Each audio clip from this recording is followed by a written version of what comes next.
ओम श्री हाँ, आज आपका दिन शुभ हो, मंगलमय हो, यही मेरी महादेव और गणपति गजानन से प्रार्थना है। आप जानते होंगे आज 24 दिसंबर 2025 है और आज सर्वश्रेष्ठ बुधवार का दिन है। आज चतुर्थी तिथि रहेगी 1:11 के आसपास। उसके बाद हम सभी को प्राप्त हो रही है पंचमी तिथि। आज कई लोग विनायक चतुर्थी का व्रत करेंगे जो कि अपने आप में गणपति गजानन को समर्पित है। इस वीडियो में हम श्रवण करेंगे आज गणेश जी महाराज की सभी कथाओं का श्रेष्ठ वर्णन। साथ के साथ हम सभी पढ़ रहे हैं, श्रवण कर रहे हैं इन दिनों पद्म पुराण में वर्णित पौष महीने की कथाएं जो कि श्री नारायण से संबंधित है, जिन्हें पौष महत्म भी कहा जाता है। आज के कथन में हम सभी सुनेंगे कि हम जब पूजा पाठ भक्ति करते हैं तो हमारे जीवन में कष्ट क्यों मिलते हैं।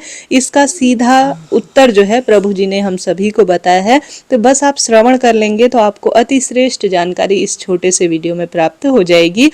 बस आप अंत तक बने रहें। आज राहु काल का अशुभ समय है दोपहर में 12:21 से 1:38 के आसपास। किसी नए कार्य की शुरुआत इस समय आप ना करें। राहु संबंधी जो है दान पुण्य इस समय करना शुभ माना जाता है। साथ के साथ नक्षत्रों की बात करें तो आज धनिष्ठा नक्षत्र रहेगा और साथ के साथ चंद्रमा आज मकर राशि में प्रवेश करेंगे, संचार करेंगे। आज सूर्य उदय का समय 7:11 और सूर्यास्त का समय 5:30 के आसपास हो रहा है। सबसे शुभ चौघड़िया किसी नए शुभ काम को करने का 11:03 से 12:21 के आसपास है और शाम के समय में 7:13 से रात 8:56 के आसपास अमृत का सबसे श्रेष्ठ और शुभ चौघड़िया भी मिल रहा है। तो इस तरह से आप सभी को मैं रोज सुबह इसी समय श्रेष्ठ आज के दिन की जानकारी देती हूँ कि क्या शुभ और अशुभ समय रहेगा।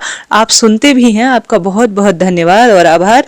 बस आप इसी तरह की श्रेष्ठ जानकारी के लिए चैनल को सब्सक्राइब जरूर करें। सबसे पहले हम सभी श्रवण कर लेते हैं चौथ माता की कथा का। कहा जाता है जब भी महीने की विनायक चौथ पड़े या जो है महीने की या बड़ी चौथ पड़े, किसी भी स्वरूप में चौथ माता की कथा सुनते हैं, गणपति गजानन की कथा सुनते हैं तो अनंत गुना लाभ होता है। तो बोलिए गणेश जी महाराज की जय, चौथ माता की जय।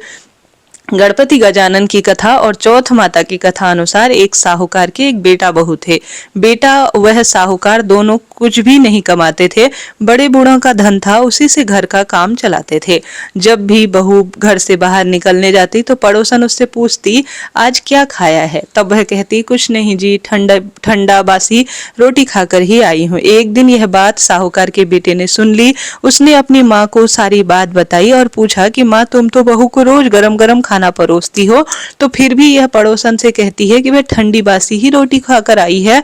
तब उसकी माता बोली बेटे मैं तो चारों थालियां बराबर गरम गरम परोसती हूँ, यदि तुझे विश्वास नहीं है तो आज अपनी आंखों से देख ले।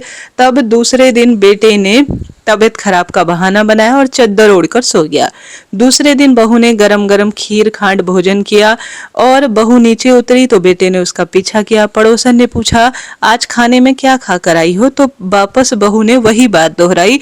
तब उसका पति उठा और कहने लगा अभी अभी तो तूने गरम गरम खाना खाया है और तू पड़ोसन से झूठ क्यों बोल रही है कि मैं बासी ठंडी खाना रोटी खाकर आई हूँ। तब उसकी विद्वान धार्मिक पत्नी ने कहा कि हम सभी कोई अपनी कमाई की रोटी और जो है सुंदर गरम गरम खाना तो खा नहीं रहे हैं, यह तो आपके बाप दादाओं की कमाई है जो हम बैठे बैठे खा रहे हैं। इस तरह से बैठे बैठे अगर धन को खर्च करेंगे ना तो जिस तरह से कुएं का पानी एक दिन पूरा समाप्त हो जाता है, उसी तरह से हम भी गरीबी से नीचे आ जाएंगे और हमारा जीवन भी बहुत अधिक कठिनाई में जो है रहेगा। इससे अच्छा है कि अभी आप समय रहते अपनी नींद खोल लीजिए। उसकी जो है कही हुई बात उसका पति समझ गया और उसका पति विदेश कमाने के लिए चला गया। पीछे से उसकी पत्नी हर महीने आने वाली चौथ के व्रत किया करती थी। उसको परदेश में रहते हुए 12 साल बीत गए।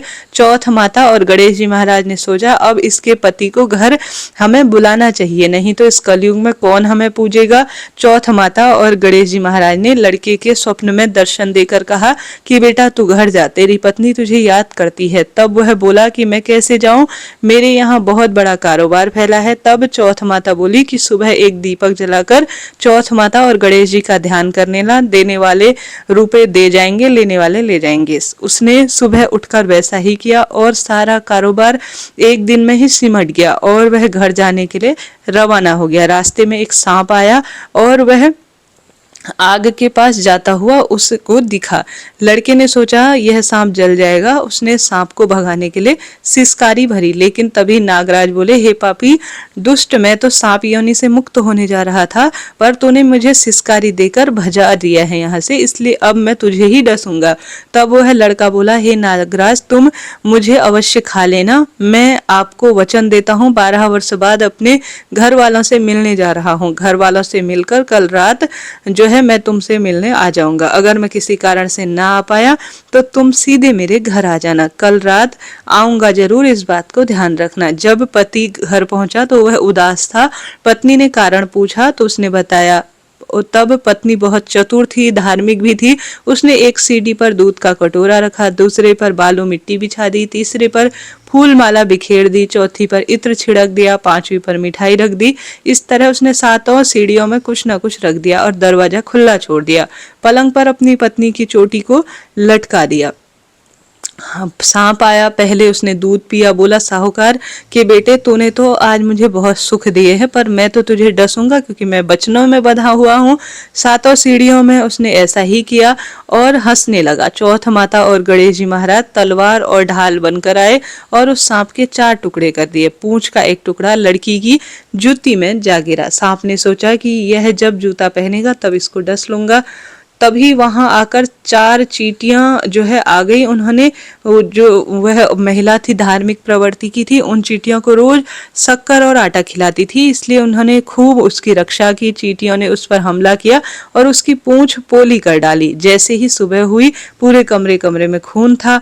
माँ ने सोचा आज मेरे बेटे बहू को किसी ने मार दिया, इसलिए वह चिल्लाने लगी। तभी बेटा बोला, माँ आज खुशियां मनाओ, हमारा बैरी दुश्मन मारा गया। और पूछने लगा कि मेरे पीछे मेरी लंबी आयु के लिए कौन सा उपाय, कौन सा व्रत, कौन सा पूजा पाठ किया था। तब माँ बोली, बेटा मैंने तो कुछ खास नहीं किया। पत्नी से पूछा तो वह कहने लगी कि मैं हर महीने आने वाली चौथ जो है व्रत जो गणेश जी महाराज के होते हैं उन्हें करती हूँ और माता इससे शायद प्रसन्न है, इसलिए चौथ माता और गणेश जी ने हमारी सहायता की है। तब सास बोली, यह झूठ बोलती है, मैं रोज इसे 4 रोटी देती हूँ, तो फिर इसने चौथ माता और गणेश जी का व्रत कब और कैसे किया। तब बहन बोली, एक बार 1 रोटी गाय को खिलाती हूँ, एक मेहतारनी को दे देती हूँ, एक जमीन पर गाड़ देती हूँ, शाम को चंद्रमा को जल चढ़ाकर खाती हूँ, यदि विश्वास न हो तो पूछ लो। तब गाय माता ने से पूछा तो वह हंसने लगी और पलाश के फूल उसके मुख से गिरने लगे।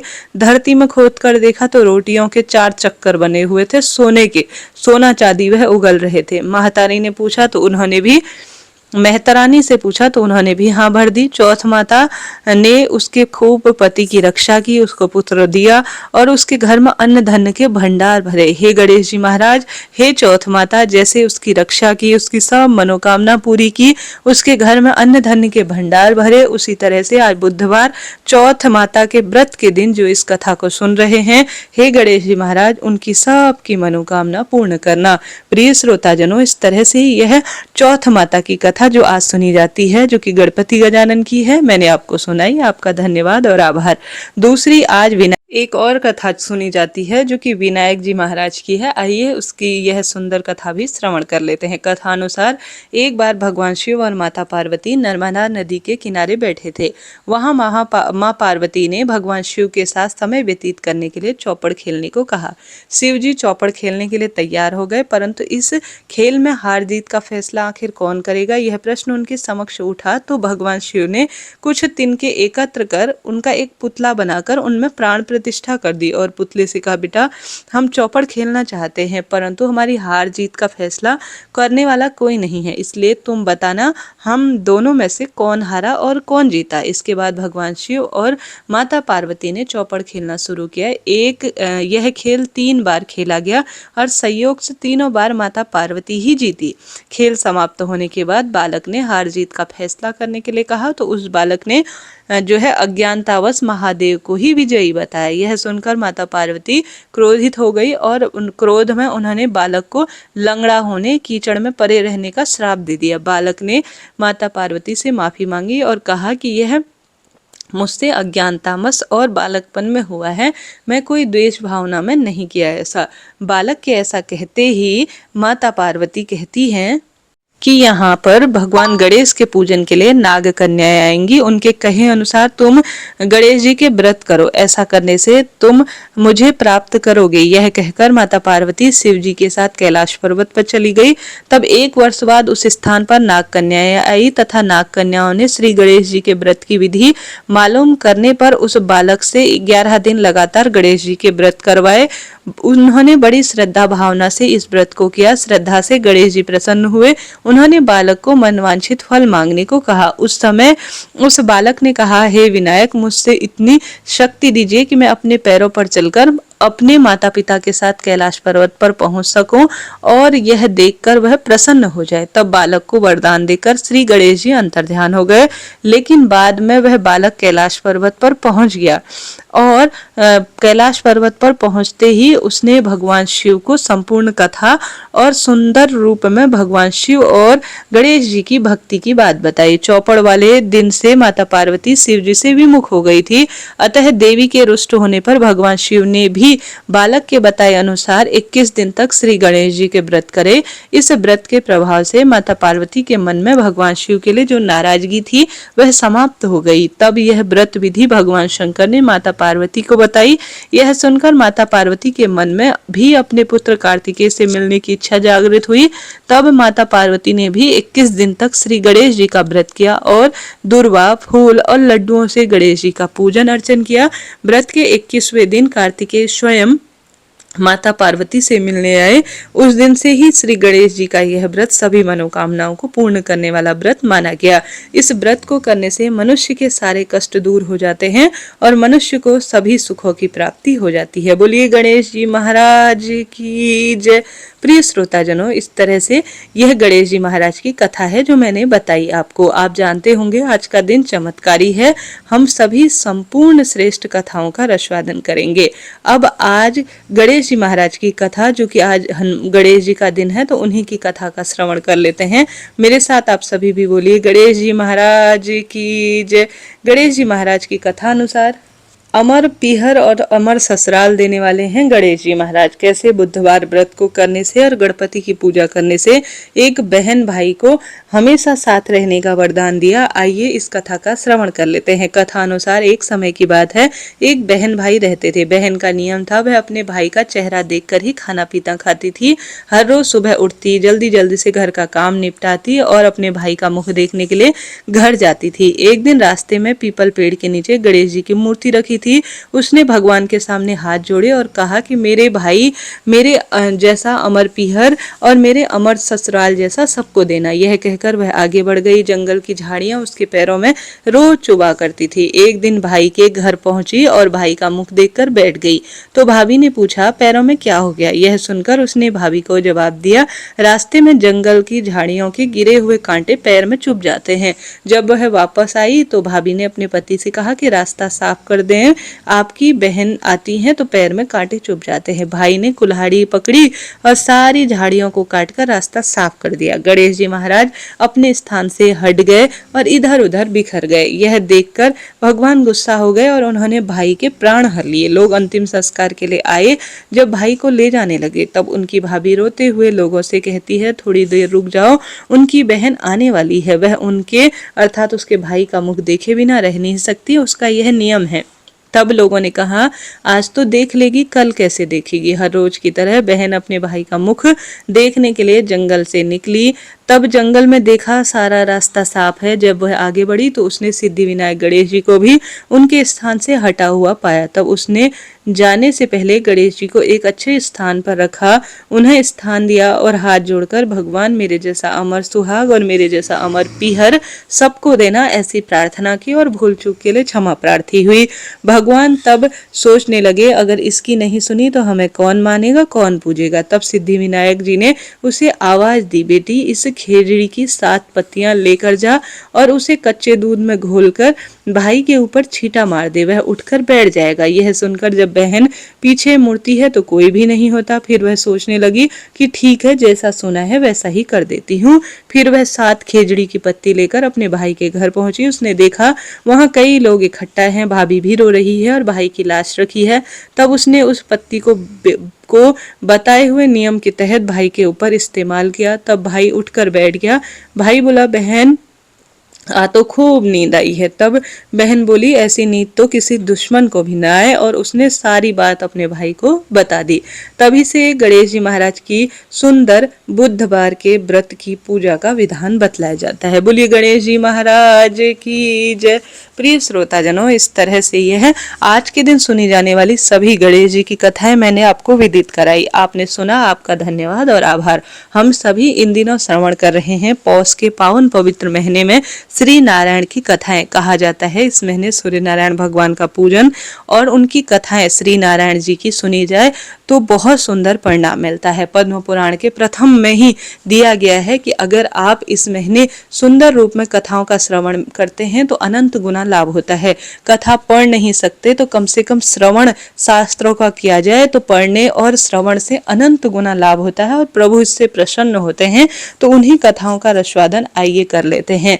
आज हम सभी सुंदर रूप में जानेंगे कि भक्ति में कष्ट आखिर किस तरह से हमें मिलता है और इनके लिए जब कष्ट मिलते हैं तो क्या उपाय है, और जो है स्वयं प्रभु बता रहे हैं कि जो हमारी भक्ति का मार्ग है वह कैसे हमें सुंदर प्रशस्त करता है, मार्ग के साथ साथ मनोकामना पूर्ति में सहायक होता है और जीवन में आने वाली कष्टों का समाधान आखिर कैसे हो। तो आप अंत तक बने और सुने। आरंभ करते हैं।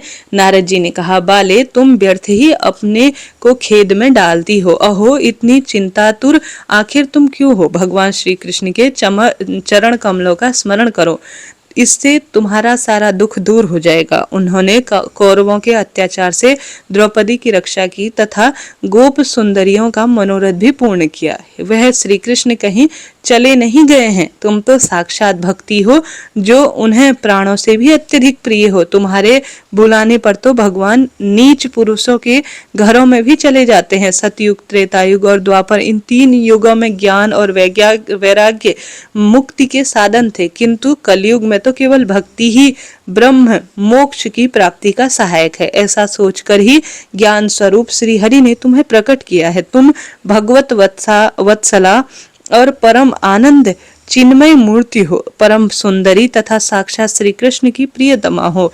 एक बार जब तुमसे हाथ जोड़कर पूछा कि मैं क्या करूं, उस समय भगवान श्री कृष्ण ने तुम्हें यही आज्ञा दी थी कि मेरे भक्तों का पोषण करो। तुमने भगवान की यह आज्ञा स्वीकार कर ली। इससे प्रसन्न होकर श्रीहरि ने तुम्हें मुक्ति को दासी रूप में दिया और इन ज्ञान वैराग्य को पुत्र रूप में। तुम अपने साक्षात स्वरूप तो बैकुंठ धाम में ही भक्तों का पोषण कर रही हो। भूलोक में उनका पोषण करने के लिए तुम्हें केवल छाया रूप धारण कर रखा है। मुक्ति अपने साथ ज्ञान और वैराग्य को लेकर तुम्हारी सेवा के लिए इस पृथ्वी पर आई तथा सतयुग के आरंभ से द्वापर के अंत तक यहाँ बड़े बड़े आनंद से रही, किंतु कलयुग आने पर यह पाखंड रूप रोग से पीड़ित होकर क्षीर्ण होने लगा।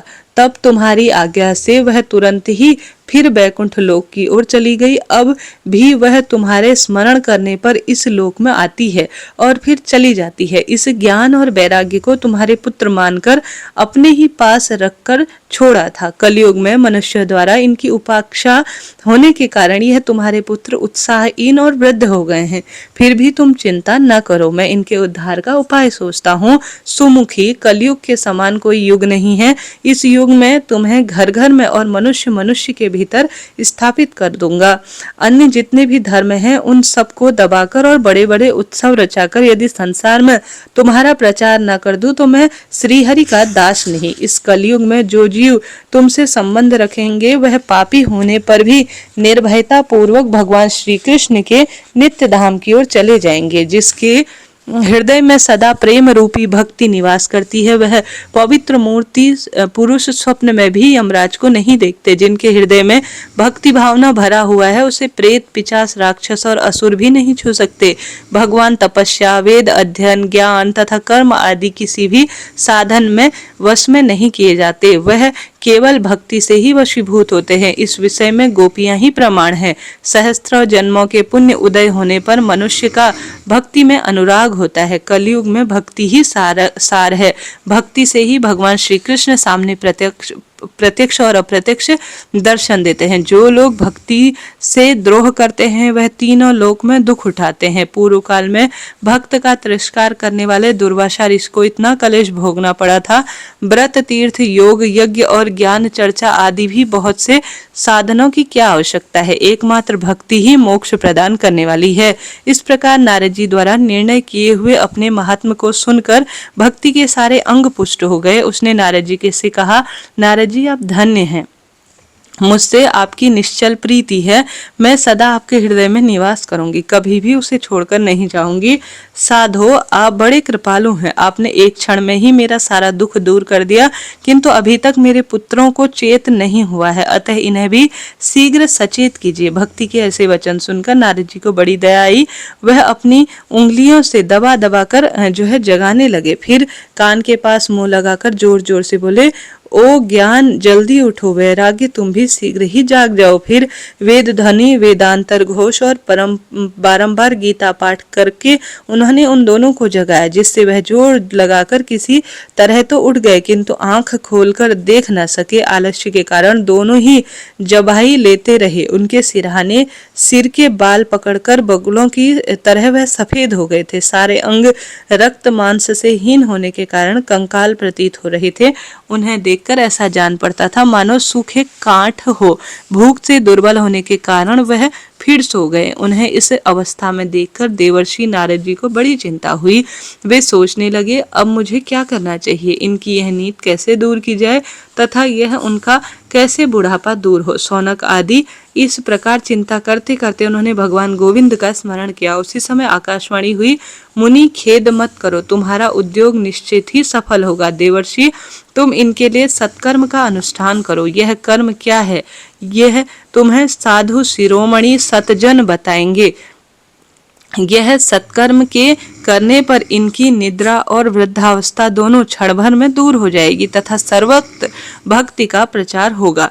यह आकाशवाणी वहां सबको साफ साफ सुनाई दी। इससे नारद जी को बड़ा आश्चर्य हुआ। वह कहने लगे, मैं तो इनका भाव नहीं समझ सका। इस आकाशवाणी ने मुझे गुप्त रूप से ही एक बात बता दी। यह नहीं बताया कि कौन सा साधन करने योग्य है जिससे इनका कार्य सिद्ध हो सकता है। वह संत न जाने कहाँ होंगे और किस प्रकार उन साधन का उपदेश देंगे। आकाशवाणी जो कुछ कहा उसे अनुसार मुझे सब करना चाहिए। इसके उपरांत ज्ञान और वैराग्य दोनों को वहीं छोड़कर नारद मुनि वहां से चले गए और एक एक तीर्थ में जाकर मार्ग में मिलने वाले मुनीश्वरों से वह साधन पूछने लगे। उनका वृतांत सब लोग सुन लेते, किंतु कोई भी कुछ निश्चय उत्तर नहीं देता। कुछ लोगों ने तो इस कार्य को असाध्य बता दिया और कोई बोले, इनका ठीक ठाक मुझे पता कठिन है। कुछ लोग सुनकर मौन रह गए और कितने ही मुनि इनकी अवज्ञा होने के भय से चुपचाप खिसक गए। तीनों लोकों में महान हाहाकार मच गया, जो सबको आश्चर्य में डालने लगा। लोग आपस में कानाफूसी करने लगे।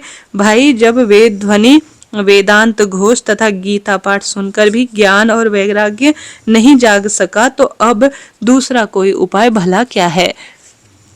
तब योगी नारद जी को स्वयं जिनका ज्ञान नहीं है उसे दूसरे संसारी मनुष्यों को कैसे बताया जा सकता है। इस प्रकार जिन जिन मुनियों ने से यह बात पूछी गई उन सब ने निर्णय करके यही बताया कि यह कार्य काफी कठिन है।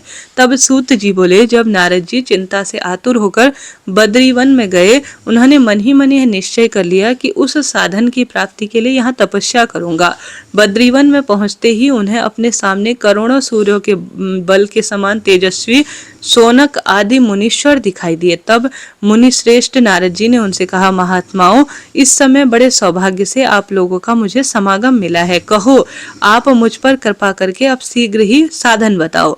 अब सब लोग योगी, बुद्धिमान और बहुत ही वेद व्यासी पंडित जान पड़ते हैं। देखने में 5 वर्ष के बालक से होने का भी आप पूर्वजों के पूर्वज हैं। आप लोग सदा बैकुंठ धाम में निवास करते हैं, निरंतर हरिनाम कीर्तन के साथ तत्पर हैं और साथ ही आप सुंदर भगवत गीता का रसवादन करते हैं। उनके साथ आप बने हुए हैं और एकमात्र भगवत कथा ही आपके जीवन का आधार है। आपके मुख में सदा भगवान हरि शरणम ऐसा मैंने सुना है, जिसका अर्थ है भगवान ही हमारे रक्षक है। यह मंत्र आपके मुख में विराजमान रहता है। इसी से प्रेरित वृद्ध अवस्था आपको बाधा नहीं पहुंचा सकती। पूर्व काल में आपके जो है भ्रभंग मात्र से भगवान विष्णु के द्वारपाल जय और विजय तुरंत ही पृथ्वी पर गिर पड़े और आप ही कृपा से वह पुनः बैकुंठ धाम में पहुंच गए। मेरा अहोभाग्य है, इसलिए इस समय आपके दर्शन हुए। मैं बहुत दीन हूँ और आप लोग स्वभाव से ही दयालु हैं, अतः मुझ पर आपकी कृपा होनी चाहिए। आकाशवाणी ने जिस साधन की ओर संकेत दिया वह क्या है, इसे बताएं और किस प्रकार उसका अनुष्ठान होना चाहिए, इसका विस्तार वर्णन कीजिए। भक्ति, ज्ञान और वैराग्य को किस प्रकार से सुख प्राप्त हो सकता है और किस तरह से इनका प्रेम पूर्वक यत्न करके सब वर्णों का प्रचार किया जा सकता है, बतलाइए। तब श्री शौनक आदि ऋषि बोले, देवर्षि आप चिंता न करें, अपने मन में प्रश्न है, उनके उद्धार का एक सुगम उपाय पहले से ही मौजूद है। नारद जी बोले, आप धन्य हैं, विरक्तों के शिरोमणि हैं। भगवान श्री कृष्ण दासों में सदा आगे गिनने योग्य है तथा योग मार्ग को प्रसादित करने वाले साक्षात सूर्य आप ही हैं। आप जो भक्ति के लिए इतने उद्योग कर रहे हैं, यह आपके लिए कोई आश्चर्य की बात नहीं है, किंतु भगवान श्री कृष्ण के भक्ति को तो भक्त की सदा स्थापना करना ही उचित है। ऋषियों ने इस संसार में बहुत से मार्ग प्रकट किए, किंतु वे सभी परिश्रम साध्य हैं और उनमें से अधिकांश स्वर्ग रूप फल की प्राप्ति करने वाले हैं। भगवान की प्राप्ति कराने वाला मार्ग तो अभी तक गुप्त ही रहा है। उनका उपदेश करने वाले पुरुष प्रायः बड़े भाग्य से मिलते हैं। उनको आकाशवाणी ने पहले जिन कर्तव्य का संकेत दिया था वह बतलाते हैं। आप स्थिर और प्रसन्न चित्त होकर सुनिए। नारद जी, द्रव्य यज्ञ, तपो यज्ञ, योग यज्ञ और स्वाध्याय रूप, ज्ञान रूप, ये सब तो स्वर्ग आदि की प्राप्ति के लिए कर्म मात्र के ही सूचक है, सत्कर्म के नहीं। सत्कर्म मोक्षदायक कर्म का सूचक है, तो विद्वानों ने पहले ज्ञान यज्ञ को माना है। श्रीमद् भगवद गीता का पारायण ही वह ज्ञान यज्ञ है जिनका सुख आदि महात्माओं ने ज्ञान किया है। उनके शब्द सुनने से भक्ति, ज्ञान और वैराग्य को बल मिलता है। इनके ज्ञान और वैराग्य का कष्ट दूर हो जाता है और भक्ति को सुख मिलता है। श्री भगवत गीता की ध्वनि होने पर कलयुग के ये सारे दोष उसी प्रकार से दूर हो जाएंगे जैसे सिंह की गर्जना से भेड़िया भाग खड़े होते हैं। तब प्रेम की रस धारा बहने लगी। भक्ति, ज्ञान और वैराग्य के सहित प्रत्येक घर में प्रत्येक व्यक्ति के हृदय में क्रीड़ा करेगी। नारद जी ने कहा, मैंने वेद ध्वनि, वेदांग घोष और गीता पाठ आदि के द्वारा ज्ञान और वैराग्य को बहुत जगाया, किंतु वह नहीं उठ सके। ऐसी दशा में श्रीमद् भगवद गीता का पाठ सुनाएंगे तो वह कैसे जग सकेंगे, क्योंकि श्रीमद् भगवद गीता कथा के श्लोक और श्लोक में, पद में और पद में वेदों का ही अर्थ भरा हुआ है। आप लोग शरणागत पुरुषों पर दया करने वाले हैं, आपका दर्शन कभी व्यर्थ नहीं जाता, इसलिए मेरे संदेह को दूर कीजिए। इस कार्य में आप विलंब नहीं होना चाहिए। सनक आदि बोले, नारद जी, श्रीमद् भगवद गीता की कथा वेद और उपनिषदों के सार से प्रकट हुई है, अतः उनके पृथक फल में रूप आकर यह उनकी उपेक्षा भी अत्यंत उत्तम प्रतीत होती है। जैसे आम के पेड़ में जड़ से लेकर शाखा तक रस मौजूद है, किंतु उनका आस्वादन नहीं किया जा सकता, फिर वही एकमात्र एकत्रित होकर सब उसमें पृथक फल के रूप में प्रकट होता है, तो संसार में सबके मन को प्रिय लगता है। जैसे दूध में घी रहता है, किंतु उस समय उसका अलग स्वाद नहीं मिल पाता है, फिर वही सब जब उससे पृथक हो जाते हैं तो सबका एक स्वरूप होता है और सभी दिव्य जान पड़ते हैं और देवताओं के लिए भी स्वादवर्धक हो जाता है। खांड, ईख आदि मध्य और अंत प्रत्येक जो है स्थान पर व्याप्त है, यद्यपि उनसे पृथक होने पर भी उसमें अधिक मधुरता आती है। इसी प्रकार श्रीमद् भगवद गीता कथा भी है। यह श्रीमद् भगवद गीता पुराण वेदों के समान माना गया है। श्री वेद व्यास जी ने भक्ति, ज्ञान और वैराग्य की स्थापना के लिए ही इसे प्रकट किया है। पूर्व काल में जिस समय वेद और वेदांत के निषाड़त विद्वान और गीता की रचना करने वाले वेद व्यास जी खिन्न होकर अज्ञान के समुद्र में डूब गए, उस समय आपने ही उन्हें चतुर श्लोकी भागवत का उपदेश दिया। उनका श्रवण करते ही व्यास वेद की सारी चिंताएं तत्काल दूर हो गई। उसी श्रीमद् भगवद गीता के विषय में आपको आश्चर्य क्यों हो रहा है जो आप हम में संदेह कर रहे हैं? श्रीमद् भगवद गीतावत जो है शास्त्र समस्त शोक और दुख का विनाश करने वाला है। नारद जी ने कहा, महानुभावों, आपका दर्शन जीव के समस्त अमंगल तत्काल नाश कर देता है और सांसारिक दुख रूपी दावानल से पीड़ित प्राणियों में शांति की वर्षा करता है। आप निरंतर शेष जीव के सहस्त्र मुखों द्वारा वर्णित भगवत कथा अमृत का पान करते रहते हैं। मैं प्रेम लक्षणा भक्ति का प्रकाश करने के उद्देश्य से आपकी शरण में आया हूँ। अनेक जन्मों के संचित सौभाग्य पद पुण्य का उदय होने पर जब भी मनुष्य को सत्संग प्राप्त होता है, तभी अज्ञान जनित मोहमय महान अंधकार का नाश करके विवेक का उदय होता है। प्रिय श्रोताजनों, इस तरह से यह आज बात बताई गई है जी श्री नारायण जी को शौनक आदि ऋषि ने कि किस तरह से श्रीमद् भगवद गीता के महत्व का वर्णन, इस तरह से यह बात थी जो मैंने आपको बताई। इससे आगे की बात हम कल जानेंगे। अभी के लिए इतना ही। राधे राधे, जय श्री कृष्ण।